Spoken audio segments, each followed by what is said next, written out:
Hey everyone, this is Paulo or PVDDR, and today we're going to talk about Hearthstone's newest expansion, Goblins vs. Gnomes. Goblins vs. Gnomes is going to come out in December. It's going to have about 100 new cards, about 30 of which have already been spelled. So today I'm going to talk about those 30 cards and give you my opinion on how good I think they are and where I think they can be played. First card I'm going to talk about is Clockwork Giant. 1 mana, 2 mana, Death Rattle, put a spare part in your hand. There's 7 different spare parts, so they'll cost 1 mana, and they'll have small effects like give +1 attack, +1 health, taunt a minion, freeze a minion, or return a minion you control to your hand. This card is, I think, quite good. The only question for me is whether it's going to replace Leopard Gnome or be played in addition to Leopard Gnome. I think for a deck like Hunter, Leopard Gnome is better because you're more interested in their life total. For a deck like Zoo, however, Clockwork Gnome is better because 2 life is not irrelevant for a board control deck, and the extra card could very well be, especially if you have a Soulfire or a Doomguard and you discard a spare part instead of a real card. That's huge for you. But I think both decks actually want to play both cards. They're super good with Undertaker, and it maximizes your turn 1 Undertaker coin 1 draw with Death Rattle draws. Those are your best draws. So I imagine this card will see quite a bit of play. It's also a mech, so if you have any mech synergies, this is a card that's really good on its own, so you can just play it and have free synergy basically. So yeah, this card's really good. Next we have Cogmaster. 1 mana, 1/2, has +2 attack while you have a mech. And I think this card's very good because the downside is so much worse than the upside is good. Having a 1 mana, 1/2 is so bad, and having a 1 mana, 3/2 is very good, but not that good. The thing I don't like about it is that it forces you to trade it, because if I don't trade it on my turn, I give you the chance to kill my mech and then just kill my guy for free, basically. And that's not a scenario I want to be in very often. So even though this card is potentially very powerful with the right curve, I don't think it's going to see much play. Next card, Explosive Sheep. 2 mana, 1/1, Death Rattle, do 2 damage to all minions. I think this card is quite bad. I cannot imagine ever wanting to play it in a non-warrior deck, because those decks actually have trouble killing their own minions whenever they want. So you have to play it and hope that they attack it, like you taunt it or you wait a turn and attacking into something. I don't think it's very good. In warrior, I could see an argument because you have cards like Cruel narrating your deck, Death's Bite, even Cruel Taskmaster if it comes to that. So you have more control of when it works. Even then, I don't think it's going to see much play because I just don't think the effect is good enough. You're sometimes using 2 cards to get what you could get with 1 card. So I'd keep it in mind in warrior decks, in Control Warrior. I would probably playtest it a little bit, but my inclination is that it's not going to be good. Next we have Mech Warper. 2 mana, 2/3. Your mechs cost 1 less. I think this card is actually quite powerful. I think Pint-Sized Summoner is on the verge of playability, and if your guys are maxed, this card is much better. It's better because it works on the very same turn you play him, so if I play him and play a mech on that turn, it's like this card only costs 1 for a 2/3, that's very good. And also because 2/3 survives just a lot more things than a 2/2 does. So if this ever stays alive for 1 turn, that's pretty good for you. Like imagine you play that, they play a Mad Scientist, you get value, you kill your Mad Scientist, that's a pretty good spot to be in. So I think accelerating from 2 to 4 is a very powerful effect, and it's going to depend on how many mechs you actually want to play, but I think this is not to be overlooked. Like, Wild Growth on a body that already works on the same turn you play him, that's quite powerful, and I'd like to take a look at it. Next card, Micro Machine. 2 mana, 1/2, at the start of each turn, gain +1 attack. So this is basically a 2/2 for 2, because by the time you pass the turn, it's going to have 2 attacks. So if they want to trade with it, they'll take 2 damage. If they don't deal with it, it becomes a 3/2 on your turn, which is pretty low value for a constructed card. So 2 mana, 3/2 is not good. So you need to live for more than that. At that point, it's already a 5/2, and that's very good, obviously, but I just don't see this card living for that long. If it lives for that long, it's because they don't care that much about it. You could think of it as a pseudo Shade of Naxxramas that you just play on turn 2 and then trade with a Yeti on turn 4, but I think the scenario is just not very realistic, and I think if you want a 2-drop, there are many better 2-drops in this set alone. So I don't think this card's very good. Next we have Pilot Shredder. 4 mana, 4/3. Death Rattle, summon a random 2 cost minion. I think this card's pretty good. Because I think the 2 mana minion you're going to get is generally going to be better than a 2/2. I haven't done all the statistics, but I imagine the average 2 mana minion is better than a 2/2, and that would be quite good effect already. So if you look at it as basically a slightly bigger Harvest Golem, I think it's going to be better than that most of the time. That's pretty powerful, and I think this card could be better than Yeti. instant constructed decks, unless you specifically want the 5 toughness. So yeah, I think, you know, there's not much to say about this. I think this card's good. It is a mech, so it's a good one to play on turn 3 after a mech warper. And I imagine it's gonna see quite a bit of play.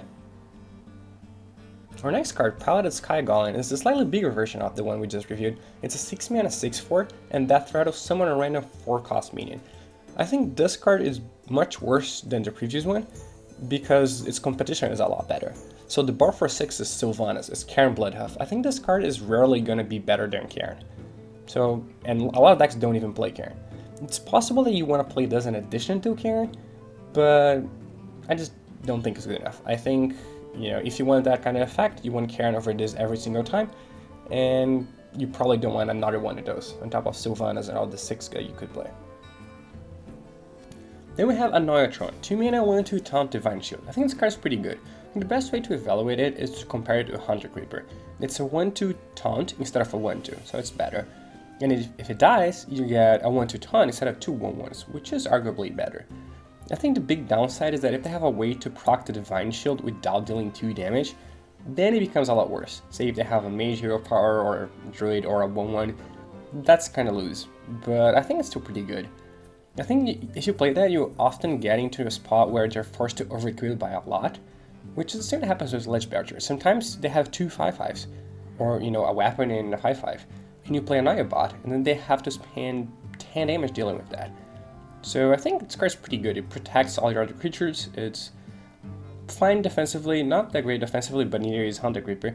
So I think unless you're particularly looking for Death Rattle synergy or Beast synergy, which, to be fair, is a lot of decks, you'd rather have Annoyatron than Hunter Creeper. So I imagine this will mostly see play in Paladin decks and maybe Shaman decks. Next here is Tinkertown Technician, 3 mana 3/3 Battlecry. If you control a mech, gain +1/+1 and put a spare part in your hand. This card I think is pretty straightforward. If you have a lot of mechs, it's insanely good. 3 mana for a 4/4 and you get a spare part, that's huge. If you don't have mechs, you're never gonna play it. So if there is a mech deck, I will probably play this. It's also going to compete with a lot of other cards for mech synergy because it's not a mech itself. So it's possible that, you know, after running, I don't know, 8 or 10 mechs, you only have room for 2 or 4 cards that interact with them. And this might not be the best one, so it's possible that it just stays out. But I have a hard time imagining that a card is going to be better than this if you can have a mech in play by the time you play this on turn 3. Spider Tank, 3 mana 3/4, no abilities, but it's a mech. Well, there's not much to say about this card. I think it's good. It's like a smaller Yeti. I mean, Dark Cultist is insanely good, but also has an ability that's pretty good. And this is a card for those who cannot play Dark Cultist. It's, you know, the only 3 mana 3/4 minion you can play. The stats are pretty good. I imagine that if you don't have mech cards, mech synergy, you probably don't want to play it. But if you do have mech synergy to a point where playing a mech card starts becoming an ability, then this card will see quite a bit of play.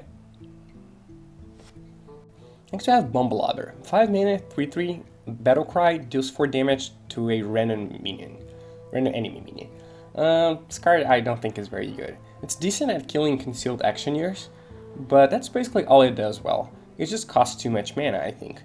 The fact that there are so many Death Rattle guys right now, so you play that, you can hit Hunter Creeper, you can hit Rubianag, you can hit, you know, Paladin or a Shaman Hero Power guy. It's just, I think it's just too expensive. If it cost 4 mana and was maybe, you know, maybe had slightly worse stats, it would have been better. At 5 mana, I think you can do better. Next we have Gnomish Experimenter, 3 mana 3/2 Battlecry, draw a card. If it's a minion, transform it into a chicken. Chicken, I'm assuming, is a 0 mana 1/1. I think this card is quite powerful. 3 mana 3/2 draw a card when it comes into play would obviously be very good. It's worse than that, but the alternative is getting a 3 mana 3/2 and a 0 mana 1/1, and I think that's pretty good.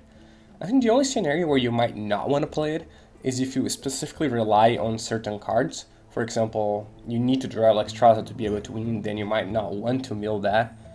But I think in most scenarios, if you have, you know, a decent amount of spells and not many cards you're completely tied with, then it could actually be pretty good. I imagine this could see playing Shaman, for example, which is a deck that can use both the extra card and the extra body.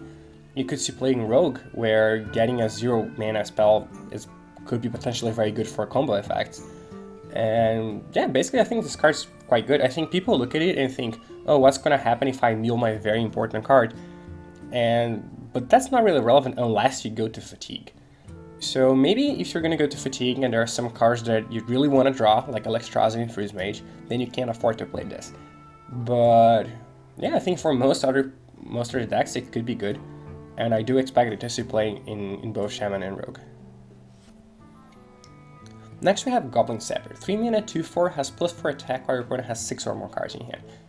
3 mana for a 6/4 is obviously insane, so if you can have your opponent have 6 cards, this card's very good. But how are you going to do that? Well, first you could be playing a deck that naturally has a lot of cards, so they could be playing Handlock, for example.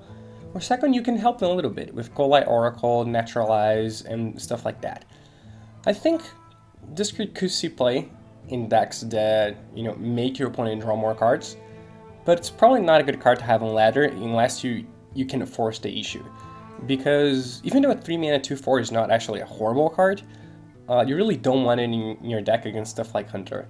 And I think playing a deck with multiple Coldlight Oracles and Naturalizes is quite dangerous in a metagame where Hunter is one of the most popular decks, and Zoo is also quite popular. So I would probably not play this on ladder, but I think it's potentially a good tournament card for when you're facing Handlock. Illuminator, 3 mana, 2/4. If you control a secret at the end of your turn, you restore 4 health to your hero. I don't think this card is very good. If you compare it with Earthen Ring Farseer, the bodies are similar, 3/3, 2/2/4. But with Earthen Ring you can heal a minion, which is huge, and you can heal yourself guaranteed. This card you need to have a secret, and you can only heal yourself. For it to be better than Earthen Ring Farseer, either the body is going to have to be a lot better, or you have to have this in play for 2 turns, and a secret in play for 2 turns. I don't think that's realistic, and I don't think the payout's even worth it. On top of that, you have to have taken damage. So if you have that and a secret going on for 5 turns, but you've only taken 3 damage, it hasn't done anything, because it doesn't give you armor. So yeah, I don't think this is good at all.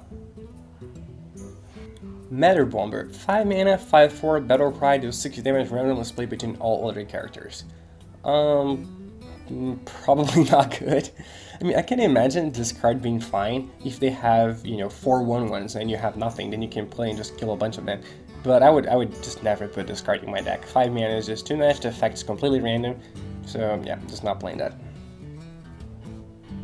Clockwork Giant, 12 mana, 8/8, costs 1 less mana for each card your opponent is having in hand. So basically a reverse Mountain Giant. I do not think this card is good at all. If you compare it with Goblin Sapper, you know, it offers a huge payout if they have a bunch of cards in hand, but the downside is that you cannot even play it. So with Goblin Sapper, at least you get a 3 mana 2/4, which is not an embarrassing card against an aggressive deck. With the Giant, you just do nothing. I don't think this card is, you know, on ladder you just cannot play it. Great majority of your games are just going to be stuck in your hand, and it's the kind of card that in top deck war, you draw it, they'll have 0 cards in hand, you won't even be able to play it. So I think this card's, yeah, you really have to make sure you're playing against Handlock for this to be good. Even if you're playing Coldlight Oracles, even if you're playing King Moklas, Naturalizes, it's just not that good a payout for how bad it is when you can't play it. So I would not play this card. Enhance Mechano, 4 mana, 3/2, Battle Cry, give your other minions Wind Fury, Taunt, or Divine Shield at random. This card is very hard to evaluate because its abilities are so completely different. Sometimes you really want to give all your guys Taunt, even though giving all of them Taunt is sometimes not as good as, you know, giving 2 of them Taunt. And sometimes you really want Divine Shield, sometimes you really want Wind Fury, and the other ones don't do anything. I think this card has potential because Divine Shield your team and Wind Fury your team are such powerful abilities that it's worth it when you give them Taunt, which is, you know, the less powerful part, but still good. If you could control what he gave, it would obviously be insane. So the question is a random one of those 3 abilities worth the fact that you're paying 4 mana for a 3/2? I think it potentially is. Imagine a scenario where you have 3 guys, giving Divine Shield to all of them, or giving Wind Fury to all of them, could just win you the game flat out. So this is a card that I will have to try. It's hard to evaluate without actually playing with it because there has never been that kind of effect in the game before, and we don't exactly know how it works. But I'm definitely going to try it, and I wouldn't be surprised if it just became a mainstream in all the major decks that actually have a lot of minions in play. Blingtron 3000, 5 mana, 3/4, Battle Cry, equip a random weapon for each player. I don't think this card is good. Here's why. If you're paying 5 mana for a 3/4, you clearly want an effect, because you could be paying 3 for that. And the effect you get is symmetrical. So you're paying 2 mana for something that both you and your opponent get. For that to be good, you have to make a lot more use of that effect than he is. How is that possible? Well, first they could have their own weapons. If they have a weapon and you play that, then you get rid of their weapon, so that's good. Second, you could have Ooze or Harris returns, and then try to combo that and get rid of their weapon. But the problem is that the payout is not even that good. Like 5 mana for a 3/4 that requires you to have a way to get rid of their weapon, and you might get, you know, a free War Axe or something. Well, why aren't you playing that Weaponsmith guy that when he comes to Battlecry you equip a 2/2 weapon? You know, it could be huge if you get an Ashbringer or a Gorehal, but they can also get that, and you could just get a bad weapon. So I don't think this card is going to see any play. I think you should not play it. Macgineer Thermoplug, or however you pronounce that. 9 mana, 9/7. Whenever an enemy minion dies, summon a Leopard Gnome. This card is completely unplayable. If I'm playing 9 mana, I don't want to have to kill your guy to get something. It should flood my board with Leopard Gnomes. Like if it was an Elixir for Leopard Gnomes, maybe that would be good. But I have to do other things too. 9 mana, 9/7, not worth it. Please don't play that card. Dr. Boom, 7 mana, 7/7, Battlecry summon 2 1/1 Boom Bots, which were 1 guys that when they, with Death Rattle, they do 1 to 4 damage to a random enemy minion. I love how this card is designed. I love the fact, you know, the Dr. Doom wordplay, but I don't think it's good enough. I think for 7 mana, I want more than 9/9 worth of stats. It had to do something. If the bots had Taunt, this card would be pretty good, I think, but they can largely ignore them, and then you have to wait a turn for it to happen. So, I mean, it does bring you a lot of power with it. So it's a little better than 9/9 for stat for 7 mana, but I don't think it's enough. I think, you know, you could be getting a lot better if you just pay 8 mana, for example. So yeah, probably not gonna see play, though it is a pretty cool card. So Mimiron's Head, 5 mana, 4/5. At the start of your turn, if you have at least 3 max, destroy them all and form Voltron. Voltron is a 4 whatever charge double Wind Fury guy, so it attacks 4 times. The card's clearly very good. Voltron is probably the single best card in the game. But the fact that you have to play a 5 mana 4/4 and have 2 other max and then all survive for a turn to get that, that's not realistic at all. So this card is just not good. I know people are going to try to play it because it's cool, and if you get Voltron, oh my god, Voltron. But yeah, having it all happen, you probably don't even need that. You know, if it was just an Azure Drake and everything you have survives for a turn, then why aren't you winning the game already? So this guy really needed to be a better stats by himself. Maybe he was a 5/5, still probably not good enough, but 5 mana, 4/5, you're asking for too much from me. Sneed's Old Shredder, 8 mana, 5/7, Death Rattle, summon a random legendary minion. I think you're often just better playing the legendary minion, because 5/7 is not very good, and it's actually inconvenient that it has 7 health, because you can't even suicide it to try to get something. And imagine if you finally get it to die, and you get a Lord Walker Cho or a Nat Dagger, that's just embarrassing. So if you want an 8 mana legendary card, just play an 8 mana legendary card. This is not cheap enough that it's worth it. It just costs way too much mana. So don't play that. Now we get to class cards, the first of which is Unstable Porto. It's a mage card, 2 mana, add a random unit to your hand, it costs 3 less. This card is pretty interesting and I think pretty hard to evaluate. It's not hard to get value from that, because you're generally going to get a 3-drop or better. So you're going to get some value. And some draws are potentially very good. Imagine casting that on turn 4, needing a Ragnos that you can then play on turn 5, for example. That's huge, right? The issue with this card is that we don't really know how bad cards are. So I never play bad cards. So I don't know how it feels to have a Magma Rager in my constructed deck, for example. How bad is that? Even if it costs 2. Like, what if I get a Wisp? How bad is that? My inclination is that this card's probably good. I think the good portions of it are good, and the bad parts are not that bad. So it's kind of like Web Spinner. So if you get like a Silverback Patriarch or whatever, and you know, 1/4 towns for 3, at least you only pay 2 for that. So it's hard that you cannot build your game around it, but I think the potential to, you know, it only costs 2 mana, so the opportunity cost is very low, and the potential to do something game breaking on turns 3, 4, 5 is huge. So I think it's worth it. It's definitely a card that I'll try. I'll play 2 in a lot of mage decks, and then I'll see how good it is. and it could potentially be very good. I also like that it gets its cost reduced by Sorcerer's Apprentice, so you can play Sorcerer's Apprentice and that on turn 3, for example, and that's pretty good. Flame Cannon, 2 mana, deal 4 damage to a random enemy minion. This card's pretty bad. It kills a concealed actioner, true, but also it doesn't kill what you want to kill a lot of the time. And again, there are a lot of, Sludge Belchers and Haunted Creepers and Arabian Nags around. And if you just play this card, you kill the wrong guy, it's very, very bad. So I wouldn't play Flame Cannon. I think it's a pretty bad card. Wouldn't get close to it. Goblin Blast Mage, 4 mana, 5/4 Battle Cry. If you control a mech, you do 4 damage randomly split among enemy characters. This is my kind of card, of synergistic card, because it's good enough on its own. So 4 mana, 5/4 is nothing to write home about, but it's still a decent card, it's not embarrassing. And if you do get it to trigger, it's pretty good. So in a deck, I wouldn't go out of my way playing mechs to make this card work, but if I'm already playing, 6 mechs, I'm gonna play this card in my deck, because there's a chance that it will trigger, and at that point, it's a pretty good card.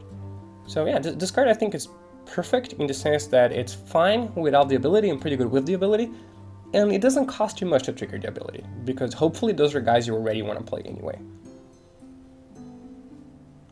Shrinkmeister, 2 mana, 3/2, Battle Cry, give an enemy minion -2 attack this turn. This card is very, very good. I think it's good for 3 reasons. First reason, Priest sorely lacks a 2-drop. So right now, the only thing you can realistically play is Wild Pyromancer. And you don't often want to jam that on turn 2. But Priest is a deck that doesn't have anything to do on turn 2 if it doesn't have a minion, because its hero power doesn't do anything. So having another 2-drop that you can play and just jam out there is huge. Second reason, its stats are pretty good. So 2 mana, 3/2, not very good on Priest because you want toughness, but the fact that you give a minion -2 attack this turn is kind of like giving 2 health to another minion. So if you look at it in a way, this is 2 mana, 3/4, kinda. Not the same, but it makes your other guys live longer, and that's pretty good. Third reason, it works very well with your cards that are power dependent. So for example, Shadow Word Pain, or Shadow Madness, or Cabal Shadow Priest. All the Shadow cards, basically. So the Priest used to have a problem with 4 power minions because they wouldn't die to Shadow or Death or Pain. Now you can play that and kill with the smallest one, and that's very, very good. It also lets you, for example, get rid of Izera. Imagine they play Izera, you play that and Cabal Shadow Priest and you steal that. So that's a very powerful effect to have in a Priest deck. If this card wasn't a Priest card, it wouldn't be good, I don't think. But the fact that it's exactly a Priest card, and obviously that's the reason why it is a Priest card, makes it pretty good, and I think we're going to see every Priest deck play 2 of those. Valence Chosen, 3 mana, give a minion +2/+4 and spell damage +1. This card is not good. In Priest, they already want to kill your minions, so having another card that depends on having minions in play is not good, since your hero power already depends on that, kind of, and it just doesn't accomplish anything. I would just stay away from that. Upgraded Repair Bot, 5 mana, 5/5, Battle Cry, give a friendly mech +4 health. I think this card is quite overrated. I don't think it's going to see much play at all, and here's why. I think Priest decks already have excellent creatures. So you have Alkanized Soul Priest, you have Northshire Cleric, you have Sledge Belcher, Loatheb, Dark Cultist. Those are all very good cards. So why are you going to cut for both Upgraded Repair Bot and mech guys? Because 5 mana 5/5 is clearly not a good card. So you also need to make use of its ability. So you need to play more mech guys that don't look like they fit in the deck very well, and you also have to have them survive when people are already trying to kill guys with Priest. I don't know, I think it could be decent if you already have a lot of mech guys, but I don't see that deck existing. Maybe we're going to see, some great mechs for the rest, 60 cards or whatever there are in this set, and then mech Priest will become a thing, and if that's the case, this card would be good. But I don't think the payout is enough that you're going to build a deck around it. Next, we have the only roll card spot so far, Goblin Auto Barber, 2 mana, 3/2, Battle Cry, gives your weapon +1 attack.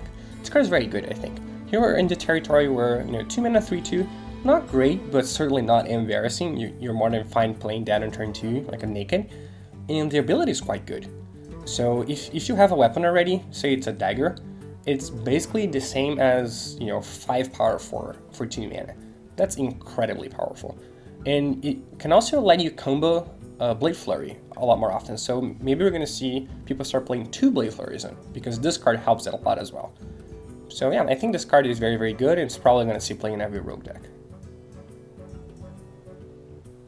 Bouncing Blade, 3 mana, deals 1 damage to a random minion, repeat until a minion dies. This card is very weird. If there is only 1 minion in play, it's basically a deadly shot. It's gonna kill that. If there are more, then things get pretty wild. The problem with this card is that you're more than likely to kill a small minion. So say there is a 4/4 and a 2/2. You're probably killing the 2/2. You know, you're way lower than 50% to kill the 4/4. At which point, you know, maybe just playing Deadly Shot was better, and Deadly Shot is not a good card. So, and if you have dudes of your own, it gets pretty weird too. Imagine you have a Cruel Taskmaster that have, you know, 3 guys. You might just kill your Cruel Taskmaster and, okay, you deal 1 or 2 damage to their guys, but do you care about that? Is that very relevant? It's good with Execute, but I don't know, it's hard to say.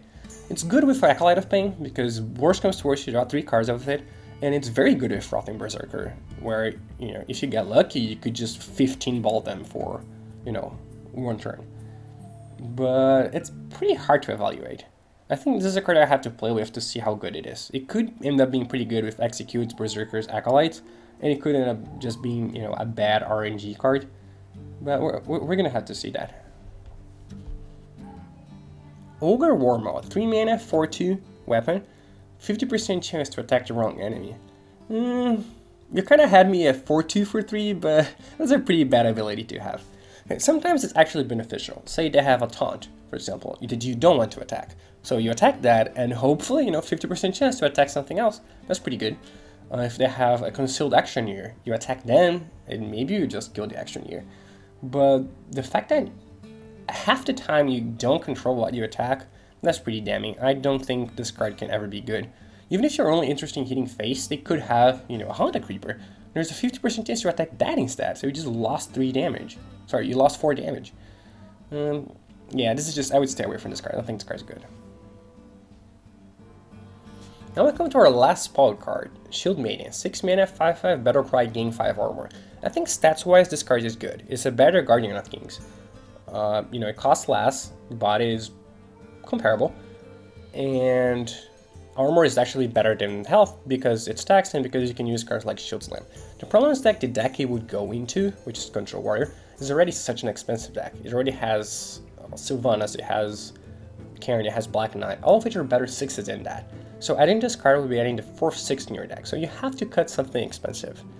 It could still potentially be quite good, because there are a lot of games in which Warrior, you know, stabilizes at a low life total and you have to hope they don't draw Shield Block, and that's, you know, another Shield Block in that regard, so it consolidates your win, but it will not help you in a game where you were run over, which is one of Warrior's problems. So this is again a card that I think is hard to evaluate. I would have to play with it. I think it might surprise me and be better than I think it is, but my first inclination is that no one is going to want 2 of them, and very few people are going to want 1. But I don't know, it might be that every Warrior deck starts running 2 of them. Again, this is the kind of card you have to play to see.